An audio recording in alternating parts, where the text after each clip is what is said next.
جن کا چہرہ اتنا خوبصورت تھا کہ مدینے کے لوگ یا مکے کے لوگ جب پیارے نبی کا دیدار کرنا چاہتے تھے تو حضرت علی اکبر کے چہرے کا دیدار. 18 سال کی جوانی حضرت علی اکبر کی، امام حسین کے بیٹے حضرت علی، ان کو میدان میں بھیجنے کے لیے امام حسین راضی نہ تھے، لیکن پھر جب انہوں نے زیادہ اصرار کیا حضرت امام حسین نے انہیں بھی بھیجا. اللہ اکبر، 18 سال کی جوانی میں اتنی طاقت تھی کہ 500 یزیدیوں کو ایک بار میں جا کر کے جو ہے آپ نے، مطلب ایک ہی مرتبہ میں جب گئے تو ایسی تلوار چلائی کہ 500 یزیدیوں کو فنار کر دیا. اس کے بعد میں حضرت امام حسین کے پاس آئی، کہا بابا جان ایک گھونٹ پانی کا قطرہ اگر مل جائے تو ان یزیدیوں میں سے کوئی ایک بھی باقی نہیں رہے. تو امام حسین نے کہا کہ بیٹا جب میں پیاسا ہوتا تھا تو میرے نانا پیارے نبی مجھے اپنی زبان چساتے تھے، آؤ میں اب اپنی زبان تمہارے منہ میں ڈال دیتا ہوں. اللہ اکبر، زبان چسائی حضرت علی اکبر کو، اور پھر اس کے بعد پھر وہ گئے میدان میں، لیکن 22,000 کا لشکر سامنے ہے، کہاں تک فنار کرتے، اتنے تیر لگ چکے تھے کہ جسم میں جگہ جگہ سے خون بہ رہا تھا، وہ بھی شہید ہو گئے. پھر حضرت علی اصغر رضی اللہ تعالیٰ 6 ماہ کا ننھا علی اصغر پانی لینے کے لیے جب باہر تشریف لائے تو حرملہ نامی ظالم نے ایک ایسا تیر مارا کہ حضرت علی اصغر کے حلق سے نکلتا ہوا امام حسین کے بازو میں پیوست ہو گیا. اللہ اکبر، ہمارے حسین آئے اور کہا کہ دیکھو اب یہ بھی کوثر کا جام پینے کے لیے چلے گئے. بہت ایسا غم تھا امام حسین کے سینے پر.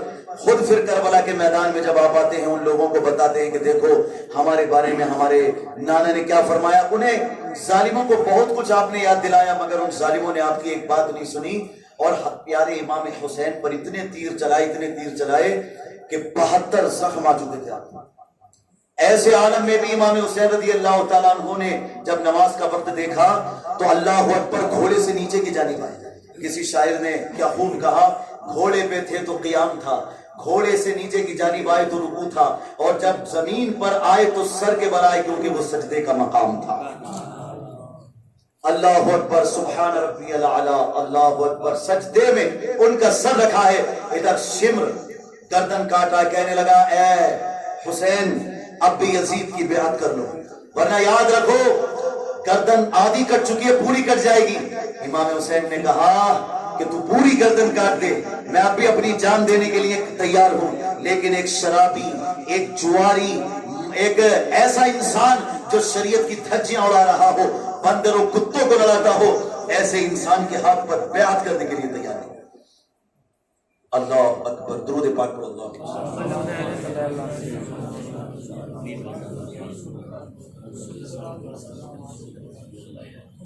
امام حسین رضی اللہ تعالیٰ عنہ کے گردن کو وہ کاٹتا رہا. امام حسین رضی اللہ تعالیٰ عنہ نے کہا نہیں میں یزید کے ہاتھ پر بیعت نہیں کر سکتا. اس پر شمر نے کہا ابھی عشق کا پیمان ٹھنڈا نہیں ہوا، محبت کی آگ ٹھنڈی نہیں ہوئی، آدھی گردن کٹ چکی ہے، اب بھی یزید کی بیعت کر لو، جان بچ سکتی ہے. امام حسین نے جو اس وقت جواب دیا نا، ایک شاعر نے بڑے اچھے الفاظ میں اس کو کہا کہ امام حسین کا کہنا تھا شاخ تمنا ہری ہے جلی تو نہیں. سبحان اللہ. شاخ تمنا ہری ہے جلی تو نہیں، عشق کی آگ ہے دل میں ابھی بجھی تو نہیں. اللہ کے عشق کی آگ، دین کے عشق کی آگ، رسول اللہ کے عشق کی آگ. آج بھی لوگ محبت کرتے ہیں دنیا دار سے، یا دنیا دار ایسی چیزوں سے جو کچھ کام کی نہیں آتی. میں تو کہتا ہوں دنیا دار سے نہیں، اپنے پروردگار سے اور دونوں عالم کے مالک و مختار سے محبت کرو. لندن اور پیرس کے سپنے چھوڑ دو، بس مدینے سے ہی رشتہ جوڑ دو. اس نے کہا کہ کیا عشق کا پیمان ٹھنڈا نہیں ہوا، محبت کی آگ ٹھنڈی نہیں ہوئی. امام حسین نے کہا شاخ تمنا ہری ہے جلی تو نہیں، عشق کی آگ ہے دل میں ابھی بجھی تو نہیں. جفا کی تیغ سے گردن وفا سیاروں کی کٹی تو ہے سر میدان مگر جھکی تو نہیں. میدان میں ہماری گردنیں کٹی ضرور ہے مگر جھکی نہیں ہے. اللہ اکبر. عزیزان محترم، یہ عالم تھا وہ بولے کہ شیوا ہے مشہور ہمارا، سر دینا عبادت میں ہے دستور ہمارا. عبادت میں انہوں نے اپنا سر دیا اور ظالموں نے ان کے سر کو معاذ اللہ تن سے جدا کر دیا. اس کے بعد میں امام حسین کے سر میں نیزہ ڈال کر اسے جو ہے اس پر دمشق کے بازاروں میں، شام کے بازاروں میں گھمایا گیا. لیکن عزیزان محترم، اس کے بعد بھی ہم یہ کہنا چاہتے ہیں کہ امام حضرت ارقم رضی اللہ تعالیٰ عنہ کہتے ہیں کہ میں نے یہ دیکھا غالباً حضرت زید بن ارقم رضی اللہ تعالیٰ عنہ ایک صحابی رسول تھے، اور وہ کہتے ہیں کہ میں نے دیکھا نیزے پر سر تھا، مگر میں نے اپنے کانوں کو امام حسین کے قریب کیا تو امام حسین کے لبوں سے قرآن کی تلاوت کی آواز آ رہی. سبحان اللہ. ام حسبتا، وہ 15ویں پارے میں سورہ کہف، ام حسبتا ان اصحاب الکہف والرقیم کانوا من آیاتنا عجبا. اور پھر دوسری جگہ ایک شخص نے اور سنا کہ قرآن کی 13ویں پارے میں سورہ ابراہیم کی آیت کریمہ لا تحسبن اللہ غافلا عما یعمل الظالمون. اس کا مطلب ہے کہ اللہ رب العالمین ظالموں کے ظلم سے غافل نہیں، وہ سب جانتا ہے. لا تحسبن اللہ غافلا عما یعمل الظالمون. قرآن تلاوت کر رہا ہے، اللہ اکبر، قرآن کی تلاوت کر رہا ہے امام حسین کا سر. کتنا مبارک ہے وہ سر. لوگ کہتے ہیں کہ شہید ہو گئے تو ختم ہو گیا، ایسا نہیں ہے عزیزان محترم. امام حسین کا سر آج بھی پوری دنیا کو یہ پیغام دے رہا ہے، شہید مرتا نہیں عام آدمی کی طرح، حسین آج بھی زندہ ہے زندگی کی طرح. قرآن پڑھ کر وہ سر یہ گواہی دے رہا ہے شہید مرتا نہیں عام آدمی کی طرح، حسین آج بھی زندہ ہے زندگی کی طرح. یزید ڈوب گیا شام کے اندھیروں میں، حسین پھیلے ہیں دنیا میں روشنی کی طرح. واقعات ابھی اور بھی کافی ہیں، لیکن عزیزان محترم یہاں سے ہمیں پیغام ملتا ہے کہ وہ ہمارے امام کربلا کے میدان میں نماز ادا کرتے ہیں اور سر تن سے جدا ہو جائے پھر بھی قرآن کی تلاوت کرتے ہیں. تو آج ہمیں بھی خود بھی قرآن پڑھنا چاہیے، نماز پڑھنی چاہیے، اور اپنی اولاد کو بھی اس چیز کی تعلیم دینی چاہیے. ساتھ ساتھ میری گزارش یہ ہے آپس میں اتفاق اور اتحاد سے رہیں، محبت پیدا کریں. سارے سلسلے والے یہ نہ سوچے صاحب کہ صرف ہم ہی ہیں، بلکہ تمام امت مسلمہ کا درد اپنے سینے میں رکھیں. امام حسین نے کسی ایک سلسلے والے کے لیے قربانی نہیں دی. کیا بتاؤ، انہوں نے دین بچایا تو ہم سب کے لیے بچایا نا. تو اس دین کی حفاظت سب مل کے کریں گے، ٹھیک ہے. سارے پیر، سارے ولی، سارے اولیاء، سارے سلسلے ہمارے، ہم کو سب مل کر کے اس مشن کو، حسینی مشن کو آگے بڑھانا ہے، برائی کو مٹانا ہے، ائمہ کا ساتھ دینا ہے، علماء کا ساتھ دینا ہے. ان کا ساتھ دو. اللہ کی قسم عالموں کا ساتھ دیا نا تم نے، یہ شراب خانے ختم ہو جائے گی. مسلمان شراب نہیں پیے گا، مٹکا نہیں کھیلے گا، سود اور رشوت کا دھندا نہیں کرے گا، بشرطے کہ آپ علماء کا ساتھ دو. ابھی بھی ایک مسجد کے امام صاحب کے بارے میں سنا، صدر و سیکرٹری روکتے ہیں اس بات سے، کئی کو ضرورت ہے مٹکے کے خلاف بولنے کی، جوئے کے خلاف بولنے کی، شراب کے خلاف بولنے کی، بس نماز کے بارے میں بولو، بس اس کے بارے میں بولو، قرآن کے بارے میں بولو. ارے یعنی برائیوں سے نہ بچاؤ، جو کر رہا کرنے دو، تو ختم ہی ہو گیا. کربلا کے میدان میں امام حسین نے اسی لیے گردن کٹائی تھی. نماز تو وہ اپنے گھر میں بھی پڑھ رہے تھے، نہیں پڑھ رہے تھے، مدینے میں نہیں پڑھ رہے تھے، مکے میں نہیں پڑھ رہے تھے. کہاں نہیں پڑھ رہے تھے نماز؟ قرآن نہیں پڑھ رہے تھے کیا؟ لیکن عزیزان محترم انہوں نے کہا نکل کر خانقاہوں سے ادا کر رسم شبیری. برائی سے بھی روکنا ایمان کی علامت ہے. میں تو جب کرناٹک میں وہ شروع میں آیا نا، وہاں پر عرسی گری کی جامع مسجد میں پابندیاں ہم پر بھی آئی. کیا نکو حضرات نماز کے بارے میں بولو بس. میں نے کہا بھئی ہمارے نوجوان بیچارے بگڑ رہے ہیں، شراب کی طرف جا رہے ہیں، کچھ بڑے بھی پیتے ہیں، نکو بولنے کی ضرورت نہیں. میں نے کہا میں تو بولوں گا. کیا بولوں گا؟ الحمدللہ اللہ کا کرم ہے. روکنے کی کوشش کی، ابھی ہوا ہے 1 ہفتہ.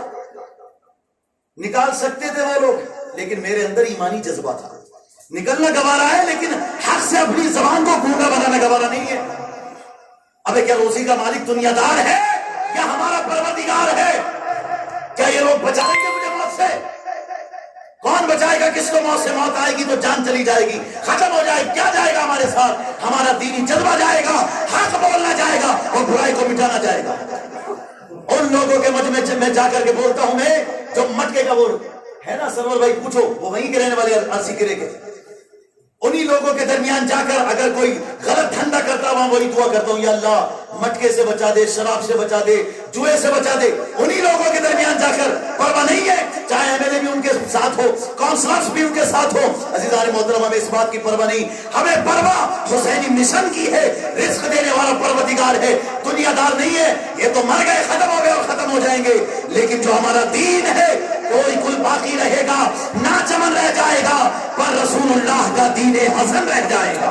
سبحان اللہ. ہم سفیر و باد میں ہیں، کوئی دن کے چہچہے بلبلے ہو جائیں گے، سونا چمن رہ جائے گا، اطلسوں کے مخاب کی پوشاک پر نازانہ ہو، اس طرح بے جان پر خاکی کفن رہ جائے گا۔ بولا میں شراب کے خلاف، مٹکے کے خلاف، سود کے خلاف، رشوت کے خلاف بولا۔ آج اللہ کا کرم ہے، جو انسان شراب پی کے نالیوں میں پڑا رہتا تھا، آج اللہ کے کرم سے وہ تہجد کی نماز مسجد میں آ کے ادا کر رہا ہے۔ وہ نہیں بول رہا ہوں، پوچھ لو، وہ بھی ہمارے، کیا نام ہے آپ کا؟ سفیر احمد صاحب، ان سے پوچھو، سرور بھائی سے پوچھو، یہ جانتے ہیں فیروز نامی ہمارے ایسے جو ہے ایمانی بھائی کو، جو کہ زندگی کا اکثر حصہ شراب میں گزار چکے تھے، لیکن آج مسجد میں ہم سے پہلے پہنچ جاتے ہیں وہ۔ تو فی الحال میں نے جرت کا مظاہرہ کیا، تو اللہ کے کرم سے میں یہاں تک ہوں بھائی، جب تک اللہ چاہتا ہے، جسے جہاں چاہتا ہے دین کا کام لیتا ہے، تو ہمیں صرف اللہ رب العالمین کو راضی کرنے کی کوشش کرنی ہے۔ آپ کے لیے پیغام یہ کہ اگر امام صاحب کچھ اچھا بولے تو ان کا ساتھ دینا چاہیے، نظر جھکا کے چلے نہیں جانا چاہیے۔ یہ نظر بچا کر جانے والے حسینی نہیں ہوتے، تو پھر سمجھ لو کیا ہوتے؟ نظر بچا کے گئے تھے وہ 50,000 مغرب کی نماز میں، وہ تمہیں نہیں بننا ہے۔ مغرب کی نماز میں 500 بھی غائب، اس سے پہلے 49,500 غائب، وہ تمہیں نہیں بننا ہے، تمہیں وہ بننا ہے کہ حضرت وہب بن عبداللہ کلبی 17 دن شادی کو ہوئے، لیکن جنگ کے میدان میں جا کے یہ پیغام دیتے ہیں کہ ہم ختم بھی ہو جائیں یا ہمارا وجود مٹا بھی دیا جائے، لیکن ہم دین کے کام کو پیچھے نہیں آنے دیں گے اور برائی کے خلاف جنگ کرتے رہیں گے۔ اور پھر وہ ختم کب ہوئے، وہ مٹے کب؟ آج ہماری زبانوں پہ ان کا تذکرہ ہے۔ تو آپ کو بھی اچھی بات کا ساتھ دینا، اپنے امام کا ساتھ دینا۔ حضرت حر نے ایک نماز پڑھی، جان دے دی امام حسین کے نام پر۔ آپ کتنی نمازیں پڑھ لیں امام صاحب کے پاس، تو کیا اچھی بات کا ساتھ نہیں دے سکتے؟ انشاءاللہ تو جہاں بھی کوئی اچھی بات ہو ساتھ دو، اچھائی کا ساتھ دو، سلسلے والے سب امام حسین کے ماننے والے سب ایک ہو جاؤ، نیک ہو جاؤ، اور یہ باتیں اپنے دوسرے بھائیوں تک بھی پہنچاؤ۔ اللہ رب العالمین ہمیں ان باتوں پر عمل کی توفیق عطا فرمائے۔ باخدا بان الحمدللہ رب العالمین۔ السلام علیکم۔